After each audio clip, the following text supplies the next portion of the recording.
Hey guys, welcome to this Let's Play of Super Metroid again. Let's just clear that. This was the first hack I started working on, and Metroid Master also did some work on this.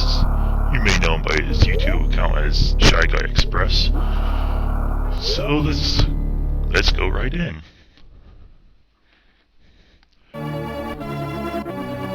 Here we start the ship. You notice that little orb underneath. Well, the first thing we actually gotta do is not go up here. First thing we gotta do is actually go get that orb, or else we can't go anywhere. Because we need those missiles inside to open up a gate. Or door, I mean.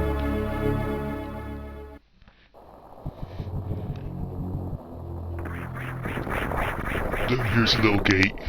Can't really go through that yet. It's really meant to only be one way. So we head up here, and here's the missile door. And for those of you who don't know, this hack, what we're playing through right now, is actually much more recent. It's like a remake of the original Super Metroid again, with this brown criteria. All of this area was made far after the hack was started. It was actually when I was getting to be a lot better in my hacking skills. Then a lot of the stuff that you'll see later is actually the original when I was just first starting out. And you'll see absolutely terrible level design. Now here, this door right here is the first ASM I ever did that worked. And all it does, it's nothing special, it just takes 10 energy, but I was still very happy when it first worked.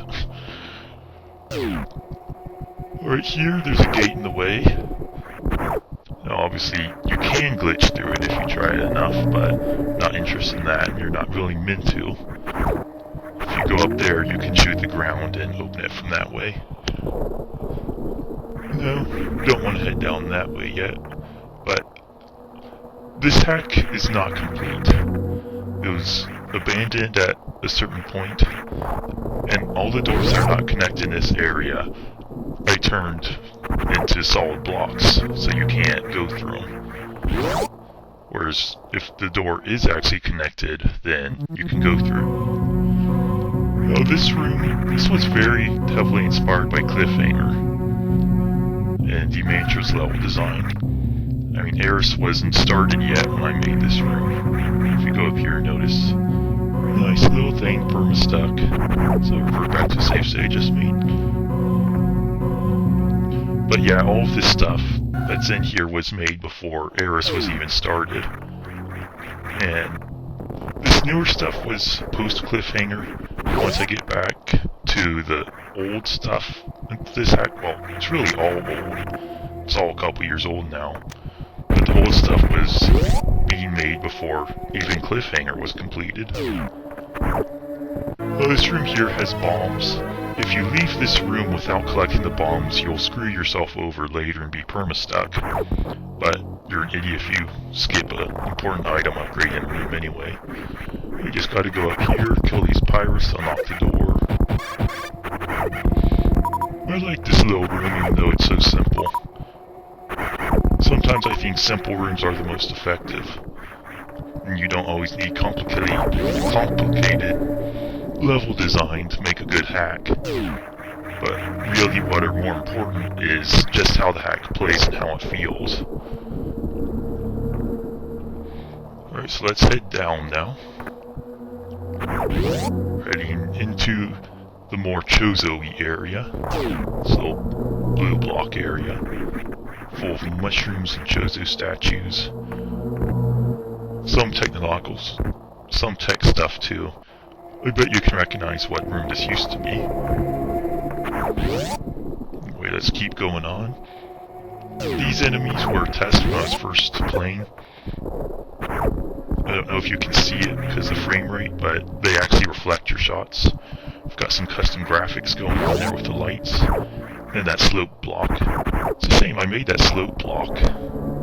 And yet, that's the only part where I used it. Funny thing is, that room was actually designed by Metroid Master.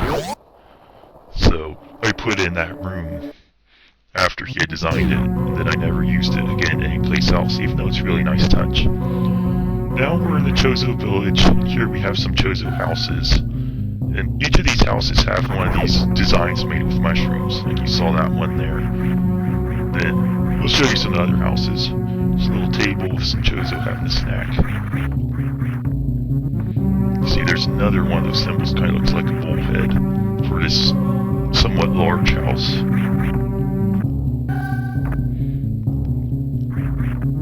Got a little table, bull's head, some mushrooms. Apparently he has a servant who's feeding him food. If we go over here, there's this smaller house that has this really tiny little symbol. And well, it may be a tiny house, but that Chozo's got nothing to complain about. You'll see why in a little bit. Rich guy has a comfy bed. Anyway, let's head on up to the Elder's house. Now, the Elder's house has the gold blocks. If you go to the left here, you extend the video by showing off something completely useless, because there's nothing back there. Anyway, this gold brick is the Chozo Elder's house. It's got these nice chains and gold blocks and everything. And if you notice here, it's kind of hard not to notice, but there's actually Chozo's hanging upside down by his feet. Obviously this isn't quite a perfect society. Go up here, there's another Chozo's in a trap. Apparently they have lots of disobedient Chozo. Actually, don't need to go up this way. It's a dead end. Need to go to the right, through that wall. Down here, little nice space for a Chozo. Up here, this part of the Chozo village was actually an inspiration for a room you find in my Hack Angry Fire Chozo. You may not be familiar with it because it's kind of dark, but well, it's in the area that has like the walking super missile tanks. It's got a power bomb in it. It's usually actually the room that has most people's first power bomb in Angry Fire Chozo. So you go up, here we're back in the mountains. Now, if you didn't collect bombs, the doors in here would be closed, but the boss would never get up and you'd never fight him. So you'd just be stuck in this room. But since we got bombs, we can fight them. If you never entered that room and opened up the gray door, it would never activate the room state for this boss fight, so you'd be fine. It's just you wouldn't have bombs. But since we did go in that room, you need to collect bombs. Anyway, let's go on. This little room is where Metroid Master and I have a little difference of opinion. I like having that elevator flow in midair, and he thinks it's absolutely terrible. But whatever. So we ride down, and we go into Norfair. This nice little dark place is, you can see it looks kinda empty. It's because I had to use a certain transparency effect, which uses the second layer of the room. Now I like this part here. You enter the room, you see that little Metroid casing is broken, and then you start hearing the Metroid sounds. Of course there's no actual Metroids in here. Like, people who've been hacking long enough know that's just the sound that lava makes for certain music. But I thought it was a nice, creepy little touch to give people a little scare. Oh, down here, there's actually lava there, but you can't see it. Hey, I didn't ask you to pick me up. Oh well.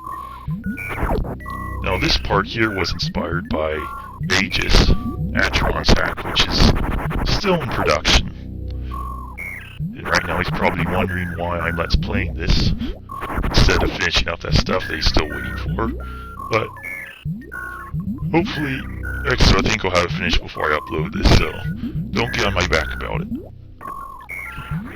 To the left here, there's not much, just some pillars. Oops. And the wall, which you can wall jump up if you want, but you can't really get anywhere but a platform. You can see the platform over there. Oops, didn't quite make it.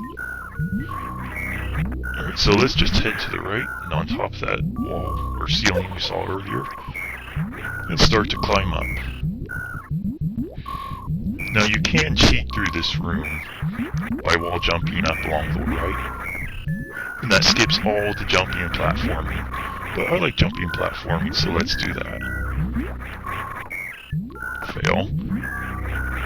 So, yeah. Gotta get myself straightened up. Fail. I like failing. I don't know what's wrong with me today, but I like failing. There, that's better. Make a save state.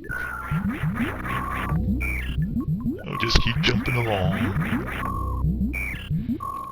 Boring, wide open, but well, actually it's kind of fun jumping along like this and having completely open. Sometimes I like cramped level design, other times I like it to be open and airy. Now this is actually, those are letters. It's just the English language, and I made designs for each letter. And I was planning to have that as kind of like lore throughout the game that people could find and translate. And I have a message somewhere that tells them how to translate it. I don't remember myself what the code is, how it reads, but I do remember this message says something along the effect that the Chozo's end is near. The story was supposed to explain like why all the Chozo here are statues, why you only see statues. Now this next room is my favorite, I think. It's just very simple, but isn't that awesome? I was inspired to make that when I was playing Super Mario Bros. 3 in the World 8, the Bowser's place in that dark area. I just was listening to that music, looking at that, and I was inspired to make a very simple room that I thought would fit that kind of music. And I think the result came out very well, despite it being so simple. We can fall down, but let's not. I built this room, so I know all the cheats. Now, that's one thing I like doing, is having secret passageways and little shortcuts. Because I like speed runs and TASs, so I like leaving them lots of goodies for them to find and make things quicker. I think that improves the appeal of the game, both for TASing and for normal playthroughs too. I mean, you're more inspired. If there's things to find, you're more inspired to find them. Now we go down here, there's a hidden missile. Gotta do some fiddling around though. You notice that ugly purple stuff? That's actually in the background. And the Super NES doesn't have true transparency. What it does is it can take something that's in the background layer and either add it from the first layer or subtract it. In this case, to get the darkness of the room, I have it subtract. So it takes basically purple color out of anything that's in front of it, which is why it turns everything to a greenish tint. Now that thing up there, if you remember seeing my tribute of this hack, that video, you'll remember that I did a speed ball up there to get an item. You can see there's power bomb blocks there if you want to progress further, and then there's a speed booster block for the speed ball. Okay, well I think that about does it for this playthrough, so see you next time on Let's Play Super Metroid again. Hope you had fun watching. See ya.